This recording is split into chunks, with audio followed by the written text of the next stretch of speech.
Hello student, আশা করি তোমরা সবাই খুব ভালো আছো। তো গত বুধবারে আমরা ক্লাস 4-এর শেখার সেতু গণিত বইয়ের 4 অঙ্কের সংখ্যার যোগ ও বিয়োগ নিয়ে আলোচনা করেছিলাম। আজকে আমরা শেখার সেতু গণিত বইয়ের গুণ নিয়ে আলোচনা করব, যেটা তোমাদের শেখার সেতু বইয়ে পৃষ্ঠা 8 থেকে 11-র মধ্যে আছে। তো তোমরা যদি আগের ভিডিওগুলো দেখে না থাকো, তো সেই ভিডিওগুলো দেখার জন্য এই ভিডিওর ওপরের আই বাটনে ক্লিক করে সেই ভিডিওর লিঙ্ক পেয়ে যেতে পারো, বা এই ভিডিওর ডেসক্রিপশনেও সেই ভিডিওর লিঙ্ক দেওয়া থাকবে। আর এই ধরনের ভিডিও সবার আগে পাওয়ার জন্য চ্যানেলটি এখনও সাবস্ক্রাইব না করে থাকলে অবশ্যই সাবস্ক্রাইব করে দিও। তো চলো দেরি না করে শুরু করা যাক আজকের বিষয়। তো দেখো, গুণ হচ্ছে যোগের সংক্ষিপ্ত রূপ। যোগকে যদি আমরা সংক্ষেপ করে বা তাড়াতাড়ি করে করতে চাই, তো সেটাই হচ্ছে আসলে গুণ। তো দেখো, ব্যাপারটা আমরা বুঝে নিই আগে। প্রথমে তোমরা তোমাদের বইতে আপেলের ছবি নিশ্চয়ই দেখতে পাচ্ছ। দেখো, এক একটা বাক্সের মধ্যে দুটো করে আপেল আছে, অর্থাৎ দুটো আপেলের একটা দল। এরকম টোটালে 4টে দল আছে। তার মানে যদি এখানে বলা হয় মোট আপেল কতগুলি আছে, আমরা কিভাবে বের করতে পারি? দেখো, এই একটা দলে আছে দুটো আপেল, তাহলে 2 যোগ আরেকটা দলে আছে দুটো আপেল, 2, এরকমভাবে 4টে দল, মানে 4 বার 2কে যোগ করতে হবে। আর 4 বার 2কে যোগ করলে কত হবে? 2 আর 2 এ 4, 4 আর 2 এ 6, 6 আর 2 এ 8। তার মানে মোট আপেল আছে 8টি। কিন্তু যদি আমরা এটা যোগ না করে বের করতে চাই, যদি আমরা গুণ করে বের করতে চাই, তাহলে কীভাবে হবে? দেখো, একটি দলে আছে 2টি আপেল, তার মানে 2কে গুণ করতে হবে। এবং কতগুলি দল আছে এরকম? এরকম দল আছে 4টি। তাহলে 2 দিয়ে যদি আমরা 4কে গুণ করি, তাহলেও তো কত পাবো? 4 দুগুণি 8। অর্থাৎ আমরা 2কে 4 বার যোগ না করে 2কে 4 দিয়ে গুণ করতে পারি। তার মানে এখানে 2 হচ্ছে গুণ্য, অর্থাৎ যাকে গুণ করা হচ্ছে, এবং 4 হচ্ছে গুণক, যেটা দিয়ে গুণ করা হচ্ছে। ঠিক একইভাবে পরেরটায় দেখো, 4টে বলের এক একটি করে দল আছে। এরকম কটি দল আছে? এরকম 2টি দল আছে। তাহলে একটা দলে আছে 4টি বল, তাহলে 4 হচ্ছে গুণ্য। আর এরকম 2টি দল আছে, তাহলে 4কে কয়বার যোগ করতে হবে? 4 দুবার যোগ করতে হবে, অথবা 4কে আমরা 2 দিয়ে গুণ করলেও একই উত্তর পাবো। তাহলে যদি আমরা 4কে 2 দিয়ে গুণ করি, তাহলে উত্তর কত আসবে? উত্তর আসবে 8। তাহলে এখানে 4টি করে 2টি আপেলের দল আছে, তাহলে এখানে গুণ্য হচ্ছে 4, গুণক হলো 2, আর গুণফল কত আসলো? 4 দুগুণি 8।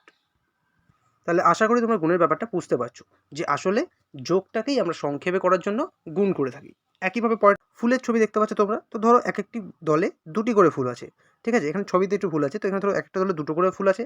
যদি আমরা এক একটা দলে 2টো করে ফুল ধরি, তাহলে এরকম কটি দল হবে? দেখো, এই একটা দল, এখানে দুটো একটা দল, তাহলে 2, 3, 4, 5, 6, 7, 8, 8টি দল হবে। তাহলে এরকম মোট কটি দল হবে? এরকম দল হবে 8টি।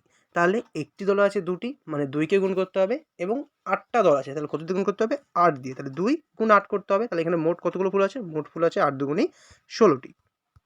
তাহলে 2টি করে 8টি ফুলের দল আছে বলে এখানে গুণ্য হলো 2, গুণক হলো 8, আর গুণফল আসলো 8 দুগুণি 16। এরপর দেখো কি বলেছে, ফাঁকা ঘর পূরণ করে। 5কে 4 বার যোগ করা আছে, অর্থাৎ 4টে 5 যোগ করা আছে। কত হবে? 5 আর 5 হবে 10, আরও একটি 5 যোগ করলে হবে 15, আরও 5 যোগ করলে হবে 20। তাহলে যোগফল আসবে 20। এটাকে যদি আমরা গুণের মাধ্যমে করতাম, তাহলে দেখো কী করতাম? 5 আছে, তাহলে 5কে গুণ করতে হবে। কবার 5 আছে? 4 বার, তার মানে 5কে 4 দিয়ে গুণ করতে হবে। তাহলে কত আসবে? 4 5 20। তাহলে নিশ্চয়ই তোমরা বুঝতে পারলে যে যোগের তুলনায় কিন্তু গুণ করলে আমাদের অনেক তাড়াতাড়ি হয়ে যাবে। একইভাবে পরটি দেখো, 3টে 7 আছে। যদি আমরা প্রথমে যোগ করি, তাহলে 7 আর 7 কত হবে? 7 আর 7 হবে 14, তার সাথে আরও 7 যোগ করলে হবে 21।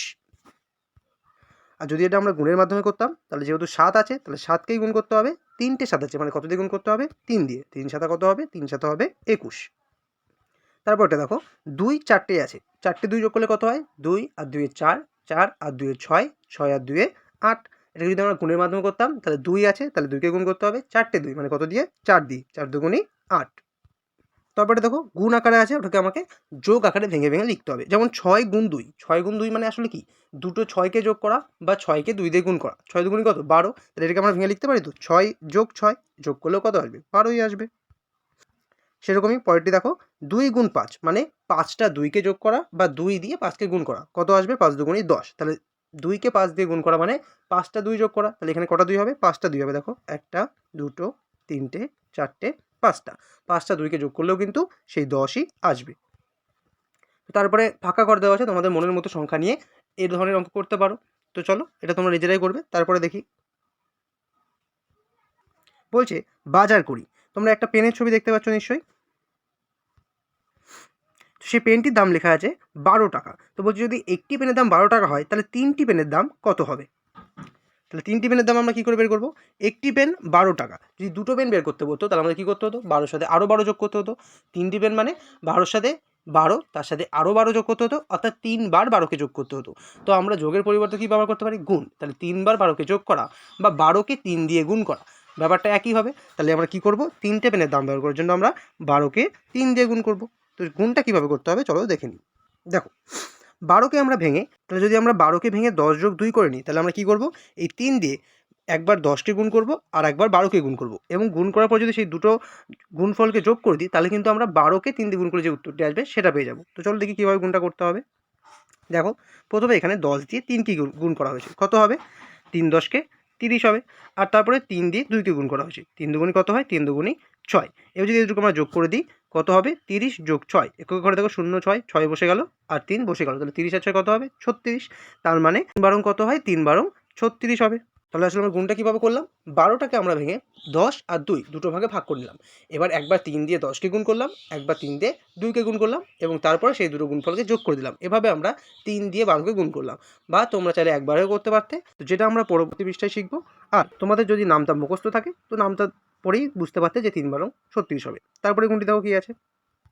এরপরে গুণটিতে বলেছে একটা খাতার দাম 17 টাকা, তাহলে এরকম 4টি খাতার দাম কত হবে? তো যদি একটি খাতার দাম 17 টাকা হয়, তাহলে 4টি খাতার দাম কত হবে? 17 গুণ।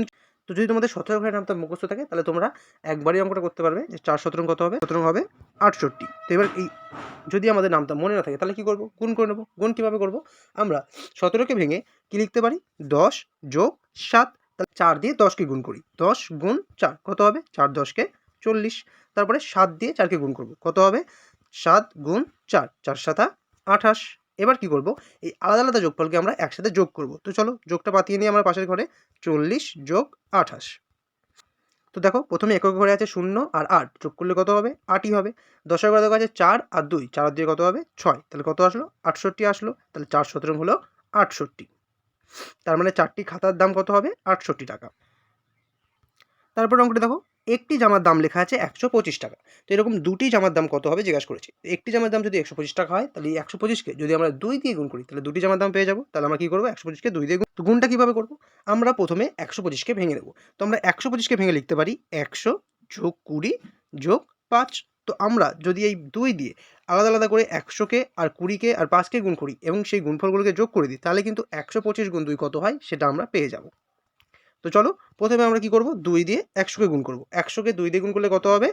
200 হবে। কারণ দেখো একক আর দশকের ঘরে 100র কী আছে? 0 আছে, তাহলে গুণফলেও একক আর দশকের ঘরে 0ই আসবে। আর 2 1কে 2 হবে, তাহলে কত আসলো? 200 আসলো। তারপরে 20 দিয়ে 2কে গুণ করবো, 20 দুগুণি কত হবে? 20 দুগুণি হবে 40। তারপরে 5 দিয়ে 2কে গুণ করবো, 5 দুগুণি কত হবে? 10। এই গুণফলগুলোকে আমাদের যোগ করে নিতে হবে। তো দেখো প্রথমে 200 যোগ 40 যোগ 10 যোগ করলে কত হবে? এককের ঘরে 0 আছে, তাহলে 0ই হবে। দশকের ঘরে আছে 4 যোগ 1 5 হবে, আর শতকের ঘরে আছে 2, তাহলে যোগফল কত আসলো? যোগফল আসলো 250। তার মানে 125 দুগুণি কত হবে? 125 দুগুণি হবে 250 টাকা। তারপরে দেখো কী বলেছে। বলছি একটি চাদরের দাম যদি 210 টাকা হয়, তাহলে এরকম 4টি চাদরের দাম কত হবে? তাহলে একটি চাদরের দাম কত? 210 টাকা। যদি এটাকে আমরা 4 দিয়ে গুণ করি তাহলেই আমরা পেয়ে যাবো 4টি চাদরের দাম। তো চলো কীভাবে গুণটা করবো? আমরা প্রথমে 210কে ভেঙে নেব। যদি আমরা 210কে ভেঙে লিখি তাহলে কত হবে? 200 যোগ 10 যোগ 0। তারপরে দেখো তাহলে এবার আমরা কী করবো? আমরা 200কে 10কে আর 0কে আলাদা আলাদা করে 4 দিয়ে গুণ করব। তো চলো প্রথমে আমরা 200কে 4 দিয়ে গুণ করি। 200কে যদি আমরা 4 দিয়ে গুণ করি তাহলে কত হবে? দেখো 200-র একক আর দশের ঘরে 0 আছে, তাহলে ওই দুটো তো ঘরে 0ই বসবে। আর 4 দুগুণি 8, তাহলে কত হবে? 800। তারপরে দেখো 10 দিয়ে যদি আমরা 4কে গুণ করি তাহলে কত হবে? 4 10কে 40। তারপরে যদি 0 দিয়ে 4কে গুণ করি, 0 দিয়ে যে কোনো সংখ্যাকে গুণ করা হলেই সেটা গুণফল 0ই হবে। এবার আমাদের গুণফলগুলোকে যোগ করে নিতে হবে। তো চলো যোগ করি। 800 যোগ 40 যোগ 0। এককের ঘরে কী আছে? 3টেই 0, তাহলে 0 সাথে 0 যোগ করলে 0ই হবে। তারপরে দশের ঘরে আছে 0 যোগ 4, তাহলে 0 সাথে 4 যোগ করলে 4 হবে। তারপরে শতকের ঘরে শুধু 8 আছে, তাহলে 8 8 বসে গেল, কত হলো? 840। তাহলে 210কে 4 দিয়ে গুণ করলে কত হবে? 840 টাকা। তাহলে 4টি চাদরের দাম হবে 840 টাকা। তারপরে অঙ্কটি দেখো বলেছে এক বস্তা তুলোর দাম 327 টাকা। এরকম 3 বস্তা তুলোর দাম কত হবে? তাহলে এক বস্তার দাম কত? 327। 3 বস্তা মানে কত দিয়ে গুণ করতে হবে? 3 দিয়ে গুণ করতে হবে। তো চলো গুণ করার জন্য আমরা প্রথমে 327কে ভেঙে লিখি। 327কে আমরা ভেঙে লিখতে পারি 300 যোগ 20 যোগ 7। তো আমরা 3 দিয়ে একবার 300কে গুণ করব, একবার 20কে গুণ করব, একবার 7কে গুণ করব। তো চলো প্রথমে আমরা 300কে 3 দিয়ে গুণ করি। কত হবে?